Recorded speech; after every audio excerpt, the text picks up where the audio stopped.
소원이 있습니다. 여러분들이 잘 되는 것입니다.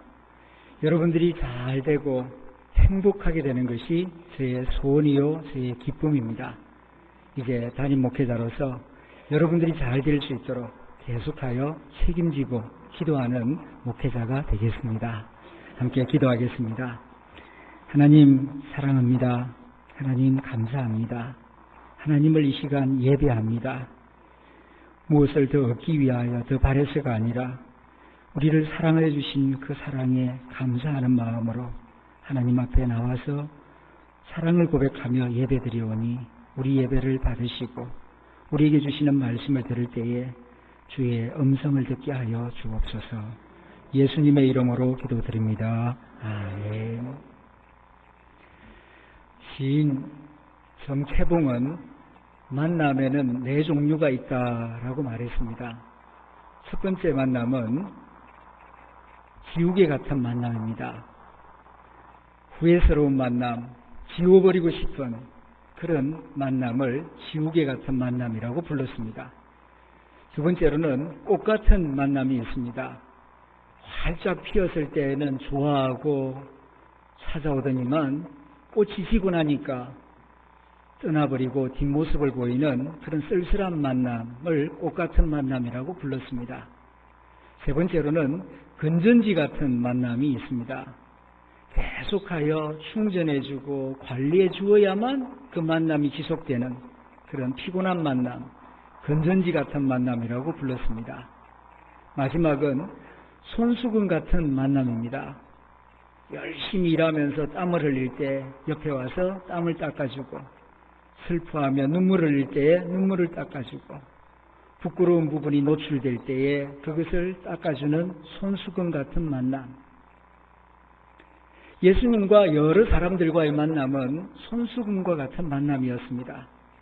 오늘 요한복음 9장에서 또다시 우리는 손수건같이 사람을 만나시는 예수님의 모습을 보게 됩니다. 오늘 본문의 이야기는 이렇게 시작됩니다. 한 번은 예수님께서 제자들을 데리고 길을 걸어가시는데 태어날 때부터 맹인된 사람을 만났습니다. 이 사람은 앞을 보지 못합니다. 그래서 밝은 대낮인데도 불구하고 더듬거리면서 불안한 모습으로, 불쌍한 모습으로 길을 걸어가고 있습니다. 그 모습을 보던 제자들, 평소에는 질문을 잘 안 하더니만 오늘은 이 모습을 보고 질문을 합니다. 선생님, 이 사람이 맹인이 된 것은 누구의 죄 때문입니까? 부모가 지은 죄 때문입니까? 아니면 본인이 과거에 지은 죄 때문입니까? 여기서 우리는 우리 자신의 모습을 보게 됩니다. 어떤 모습인가 하니 건강하고 평안하고 자유하고 화목할 때는 질문 안 하다가 구속을 당하거나 사고가 생기거나 병에 걸리거나 어려운 일이 생기면 질문하는 습관 말입니다. 우리는 모든 일에 다 원인이 있기 때문에 결과가 있다, 그렇게 알고 있습니다. 그렇다면은 불행한 일에도 원인이 있다면 감사한 일에도 원인이 있는 거 아니겠습니까? 그런데 우리는 감사해서 어려운 일이 있을 때만 질문을 하지, 건강하고 평안하고 자유하고 화목할 때에는 질문 안 합니다. 이러한 평안, 이러한 건강, 이러한 발전, 이러한 자유가 누구의 수고 때문이냐, 누구의 기도 때문이냐, 누구의 희생 때문이냐 묻지 않습니다. 당연한 것처럼 생각을 하죠. 그러다가 일이 어려워지면은 이게 누구 때문이냐, 무엇 때문이냐, 원인을 규명하자, 책임을 찾자. 그래서 그 사람을 찾아내고 원인을 찾아내어서 비난하고 정죄하고 심판하는 일에는 열심을 내지만 일이 잘 될 때에 이게 누구 때문인가 찾아내어서 감사하고 칭찬하는 일에는 상대적으로 소홀한 편입니다. 모든 일에는 다 원인이 있는 것이 사실입니다. 우리가 이만큼 건강하고 화목하고 자유를 누리고 행복하게 살게 된 것 저절로 된 일이 아닙니다. 여기에도 원인이 있고 여기에도 누군가의 수고가 있었고 인내와 기도와 희생이 있었습니다. 그런데 이걸 묻지 않습니다. 내가 이만큼의 믿음의 사람이 되고 우리 가정이 화목하게 되고 우리 교회가 안정을 누리고 발전을 꿈꾸게 되고 우리나라가 이만큼 잘 살게 된 것 누구 때문입니까? 원인을 찾고 수고한 사람을 찾아내어 감사하고 칭찬하고 보답하는 일에 목소리를 보태야 할 것입니다. 그런데 오늘 이 성경 제자들을 보게 되면 주님과 늘 동행하면서도 질문하지 않던 제자들이 불쌍한 사람, 어려운 사람을 보면서 이게 누구 때문입니까? 그러면서 그 원인을 과거에서 찾고 있습니다. 과거에 그가 무슨 일을 했길래, 과거에 그 부모가 무슨 죄를 지었길래 오늘 이와 같은 현실이 우리 눈앞에 있는 것입니까? 그렇게 묻고 있습니다. 이렇게 질문하는 제자들에게 오늘 주님께서 우리에게 참으로 중요한 말씀을 주십니다. 이 사람이나 그 부모의 죄로 인한 것이 아니라 그에게서 하나님이 하시는 일을 나타내고자 함이라. 무슨 뜻입니까? 과거 때문에 오늘이 있다고 생각하지 마라. 그럼 뭡니까? 내일을 위하여 하나님이 하시는 일을 나타내고자 오늘이 있다.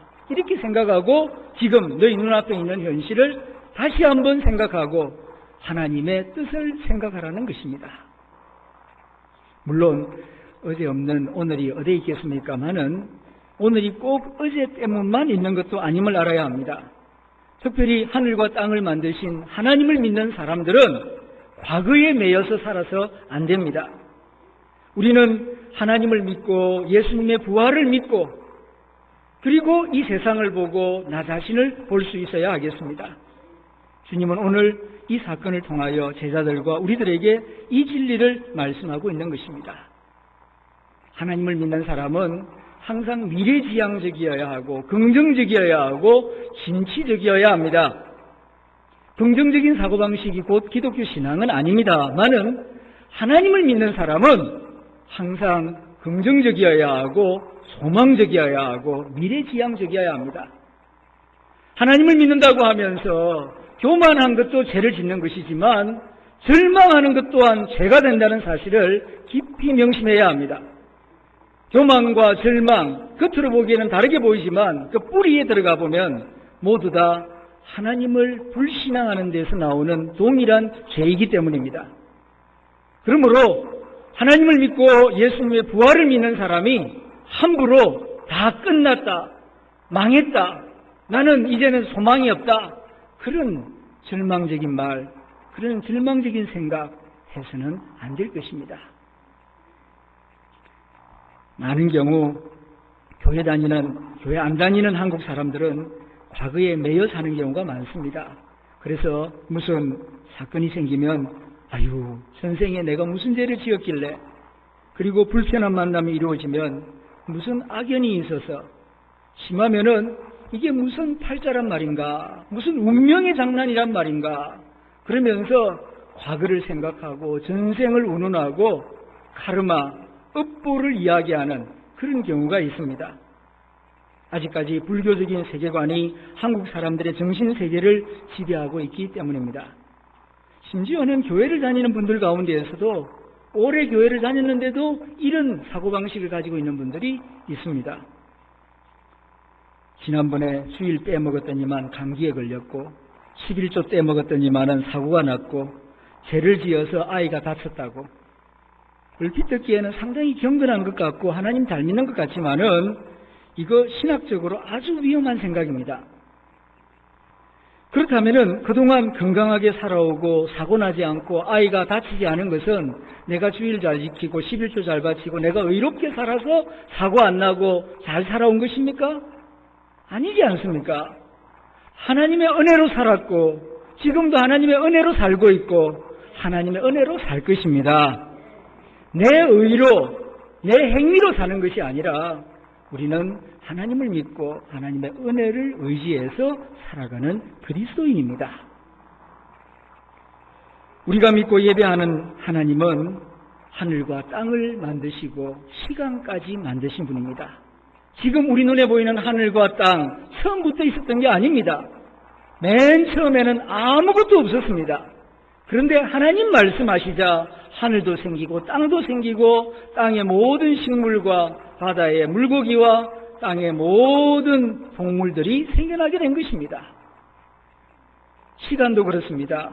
하나님이 말씀하심으로 해서 해가 뜨고 해가 지고 하루가 있고 해가 있고 그리고 세월이라는 것이 생겨난 것입니다. 하나님은 창조주이십니다.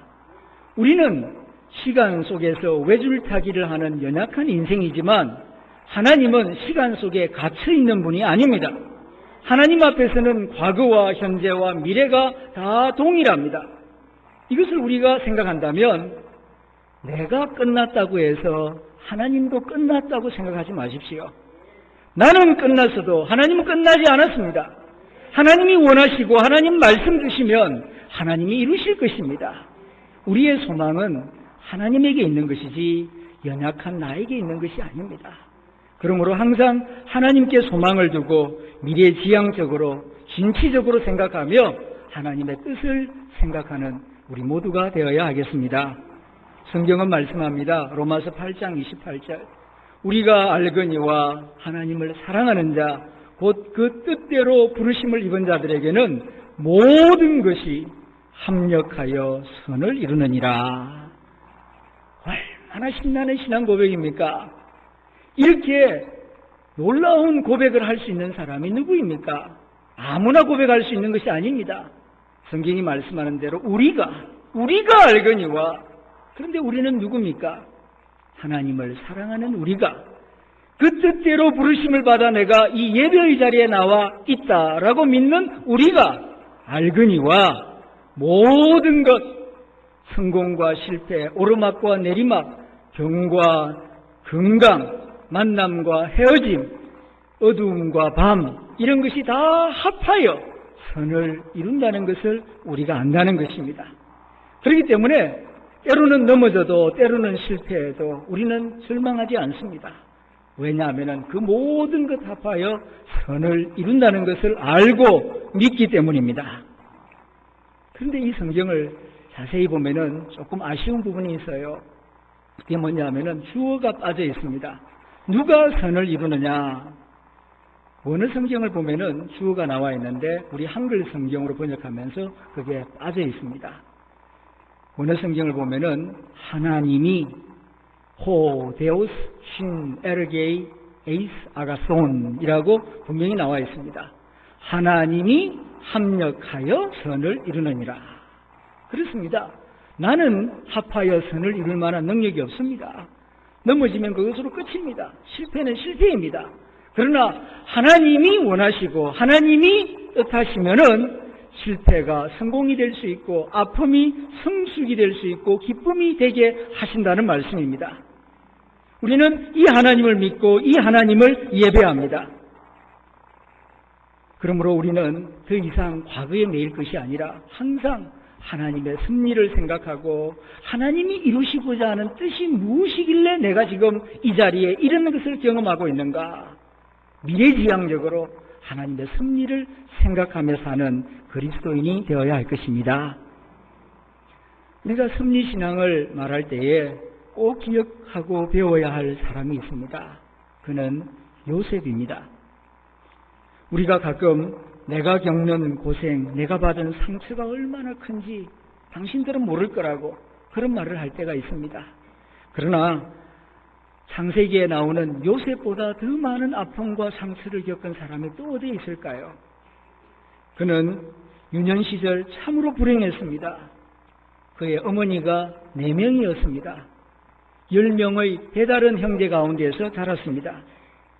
생모는 동생 베냐민을 낳다가 산후고통으로 어린 시절 세상을 떠났습니다.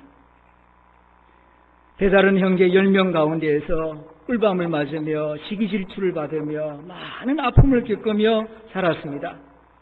형들의 미움을 받아서 어린 나이에 그는 노예로 팔려서 이집트로 끌려갔습니다. 거기서 보디발이라는 집에서 노예 생활을 하는데 그 집 마나님이 요셉이 잘생겼다고 자꾸 유혹을 합니다. 그절하였더니 유부녀 겁탈죄를 뒤집어쓰고 감옥에 들어가서 2년 동안 억울한 옥살이를 하게 됩니다. 그러나 그는 그 안에서 팔자를 탓하거나 운명의 장난을 논하거나 업보를 말하지 않았습니다. 묵묵히 하나님을 믿고 그 안에서도 성실하게 주위 사람들을 돌보아 주었습니다. 어느 날 같은 방에 있던 죄수 2명이 꿈을 꾸었는데 무슨 뜻인지 모르겠다고. 그때 요셉이 하나님의 지혜를 받아서 그 꿈을 해석해 줍니다.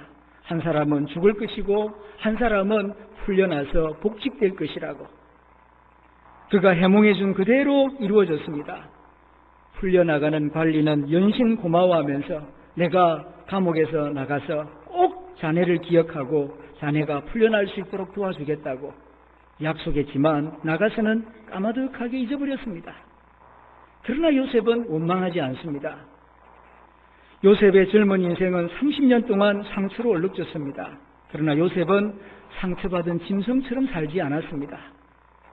하나님의 예정하신 때가 있을 것이라고, 분명히 그 때가 올 것이라고 그는 하나님을 믿고 그 때를 기다렸습니다. 그 때가 되었을 때 그는 이집트 왕 앞에 서게 되었고 국무총리가 되지 않습니까?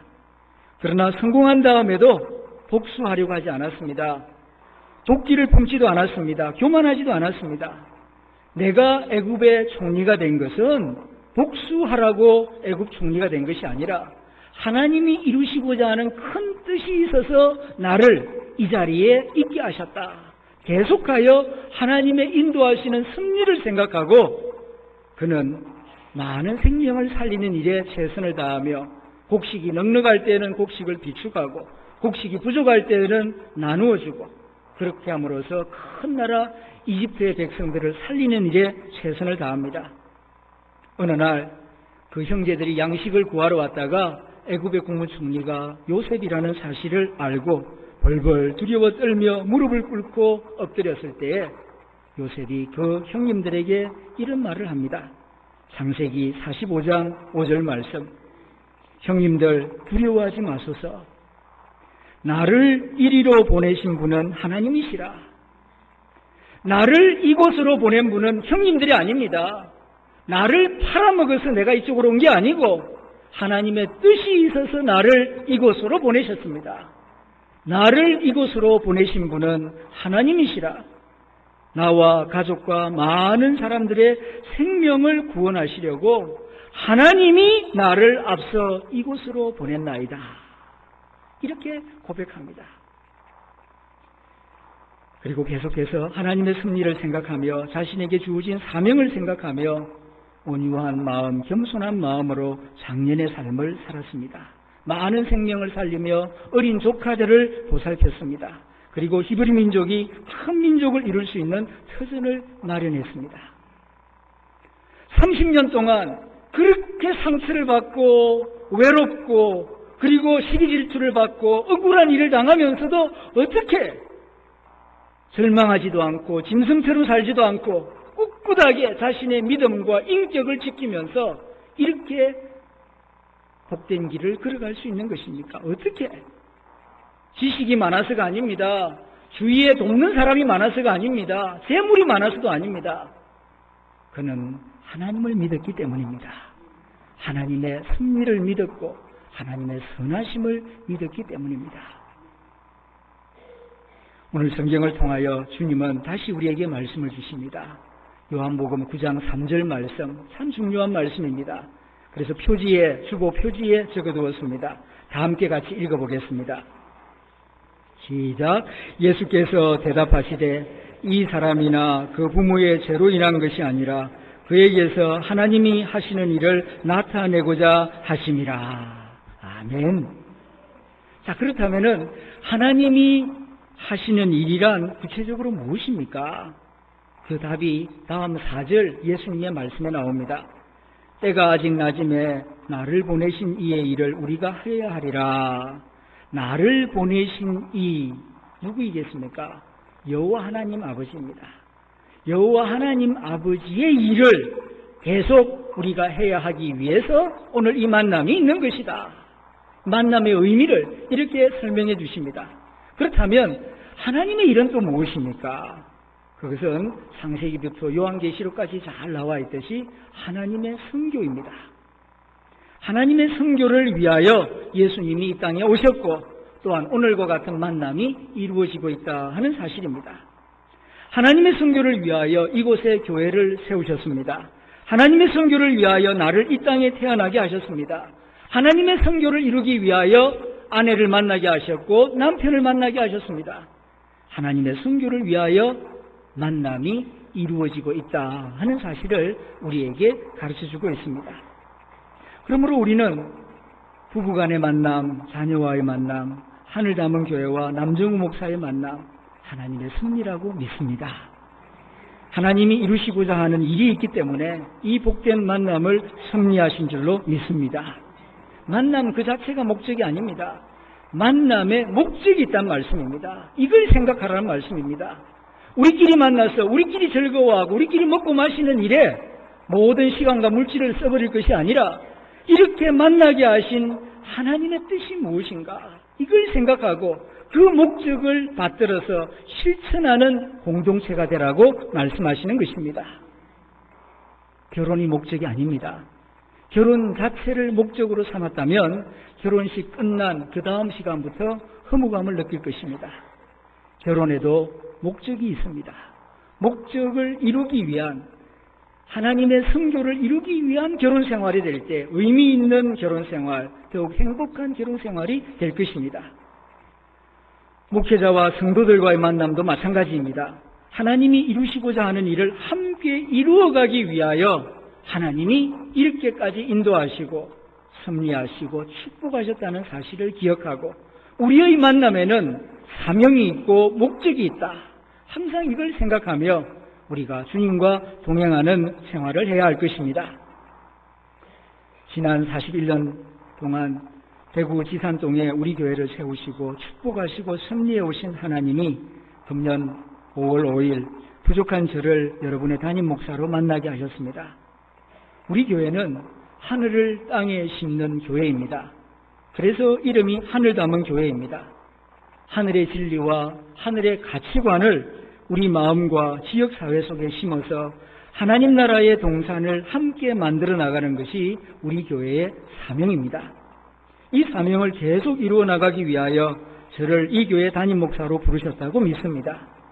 이 사명을 이루기 위하여 저는 우리 교회 공동체를 사랑스러운 교회 공동체, 자랑스러운 교회 공동체, 그리고 그리운 교회 공동체가 되기를 소원하며 기도합니다. 그리스도의 신부와 같이 사랑스러운 교회, 그래서 온 교우들이 행복한 공동체가 되기를 소원합니다. 태극기와 같이 자랑스러운 교회, 그래서 우리 교회를 자랑하며 전도하는 공동체가 되기를 소원하며 기도합니다.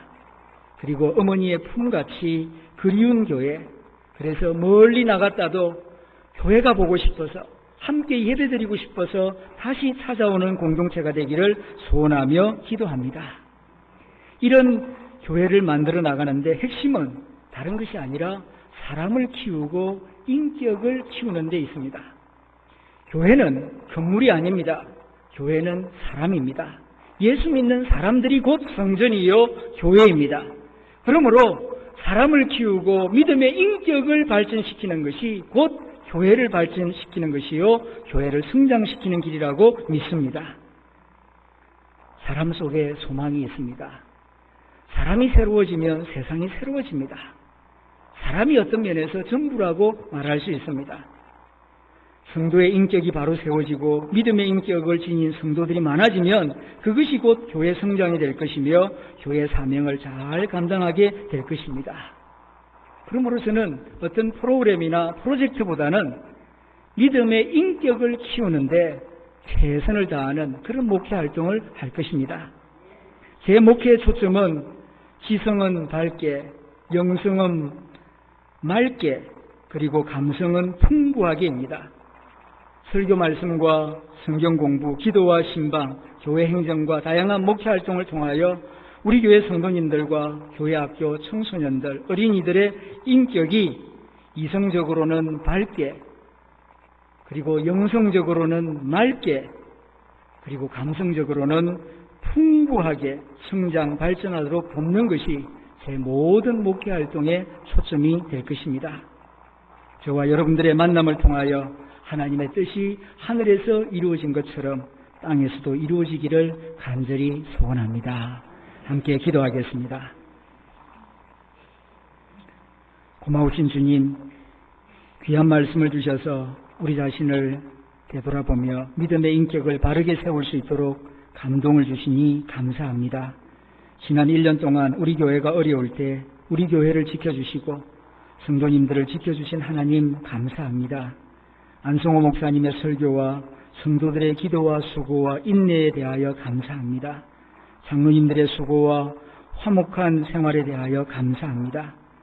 우리 가족이 건강하고 화목하고 평안할 수 있도록 지켜주시고 축복해 주신 하나님 감사합니다. 어머니의 희생과 사랑과 기도에 대하여 감사하며 아버지의 수고에 대하여 감사합니다.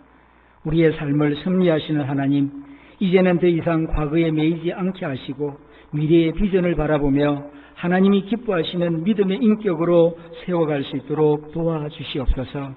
하나님이 기뻐하시는 교회를 이루어 나가는 일에 모든 교우들이 마음과 뜻을 합할 수 있도록 축복하여 주옵소서. 우리 교회가 사랑스러운 교회, 자랑스러운 교회, 그리운 교회가 되게 해주시고 하나님이 이루시고자 하는 뜻이 우리 교회를 통하여 이루어지게 하여 주옵소서. 우리 주님 예수님의 이름으로 기도하옵나이다. 아멘.